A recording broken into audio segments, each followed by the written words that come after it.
Assalamualaikum warahmatullahi wabarakatuh. Perkenalkan, nama saya Muhammad Yusuf. NIM E1K017038 akan mempresentasikan proposal skripsi saya yang berjudul tentang pengembangan perangkat pembelajaran model problem-based learning untuk meningkatkan pemahaman konsep dan kemampuan berpikir kritis fisika peserta didik. Nah, langsung saja pada bab 1 pendahuluan.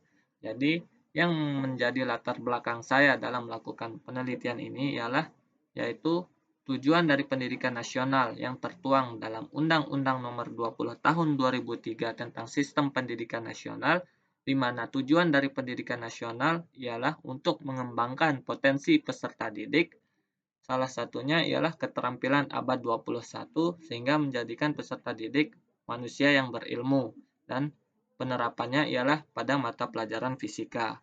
Nah, namun setelah melaksanakan observasi di salah satu SMA yang ada di Mataram, fakta di lapangan menunjukkan hasil yang berbeda, di mana fisika masih dianggap sebagai mata pelajaran yang sulit oleh peserta didik. Yang kedua, guru kebanyakan masih belum melatih keterampilan abad 21 kepada peserta didik, sehingga menyebabkan pemahaman konsep dan keterampilan berpikir kritis fisika masih rendah.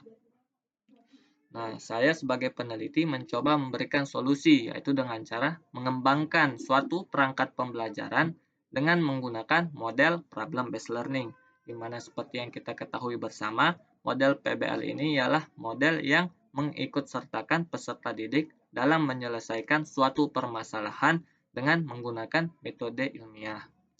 Nah, adapun rumusan masalah dari penelitian ini sendiri yaitu apakah pengembangan perangkat pembelajaran model problem-based learning layak untuk meningkatkan pemahaman konsep dan kemampuan berpikir kritis fisika peserta didik.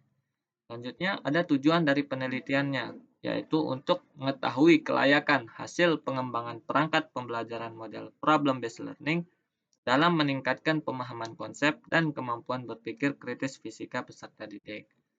Nah, untuk manfaat penelitiannya dibagi menjadi 4. Yang pertama yaitu ada bagi guru, bagi peserta didik, bagi sekolah, dan bagi peneliti.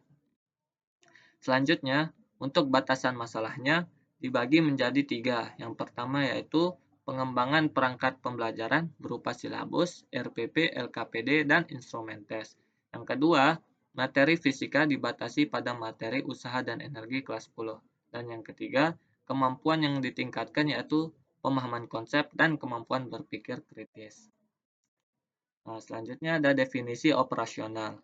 Nah, model pembelajaran problem-based learning, seperti yang telah saya katakan, ialah model pembelajaran yang mengikutsertakan peserta didik untuk menyelesaikan suatu permasalahan menggunakan metode ilmiah, di mana terdapat 5 fase pembelajaran pada model problem-based learning. Yang pertama yaitu fase orientasi, yang kedua fase pengorganisasian, yang ketiga fase pembimbingan penyelidikan, yang keempat fase mengembangkan atau menyajikan karya, dan yang kelima fase menganalisis dan mengevaluasi proses pemecahan masalah.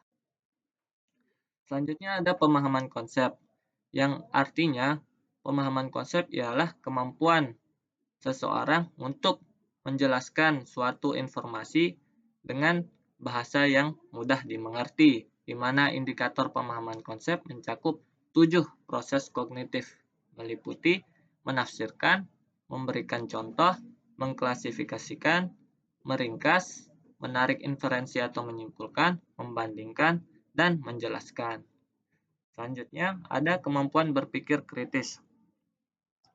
Nah, kemampuan berpikir kritis ini adalah kemampuan untuk menganalisis fakta dan merumuskan gagasan sehingga menarik kesimpulan yang benar dan rasional, di mana menurut Fassione, indikatornya yaitu meliputi interpretation, analisis, inferensi, evaluation, explanation, dan self-regulation.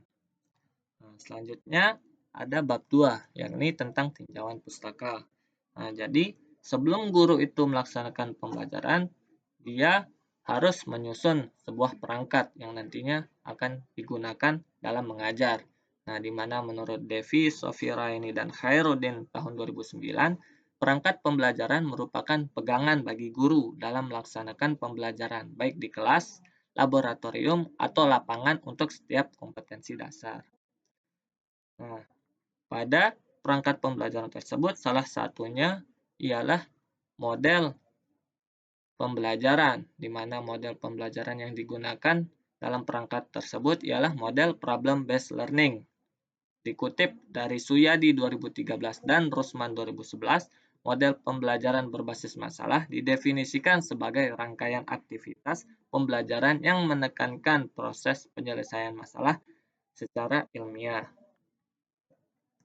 Nah, berdasarkan model dan perangkat yang telah disusun tersebut, diperolehlah hasil, yakni pemahaman konsep, di mana menurut Sari et al. 2016, pemahaman konsep merupakan tahapan dalam memahami suatu informasi yang abstrak yang dalam proses memahaminya harus menggolongkan suatu objek atau fenomena. Nah, selain itu, ternyata hasil yang diperoleh juga merupakan kemampuan berpikir kritis, di mana dikutip dari Purwati et al. 2016, berpikir kritis adalah kemampuan dalam menganalisis dan mengevaluasi informasi yang didapat dari hasil pengamatan, pengalaman, dan penalaran sehingga memberikan kesimpulan yang benar dan juga rasional. Nah, adapun kerangka berpikirnya yaitu dimulai dari tujuan pendidikan nasional, yakni untuk mengembangkan potensi peserta didik dan keterampilan pada abad 21 yang nantinya digunakan dalam mata pelajaran fisika. Namun ternyata tujuan dari pendidikan nasional tersebut belum dapat dipenuhi, dikarenakan fisika masih dianggap sebagai mata pelajaran yang sulit oleh peserta didik. Dan yang kedua, guru masih banyak belum melatih keterampilan dari abad 21 tersebut kepada peserta didik, sehingga menyebabkan pemahaman konsep fisika dan juga keterampilan berpikir kritis peserta didik itu masih rendah. Sehingga diperlukan perubahan, yaitu dengan menggunakan model pembelajaran problem-based learning. Nah, dari model ini dibuatlah suatu pengembangan perangkat pembelajaran model problem-based learning untuk meningkatkan pemahaman konsep dan kemampuan berpikir kritis sehingga nanti tujuan pendidikan nasional tersebut dapat terpenuhi. Selanjutnya ada bab 3, yakni metodologi penelitian. Jadi, jenis penelitian ini merupakan jenis penelitian pengembangan, yakni Research and Development atau R&D, di mana desain penelitiannya menggunakan desain 4D dengan tahapan penelitian dibagi menjadi 4.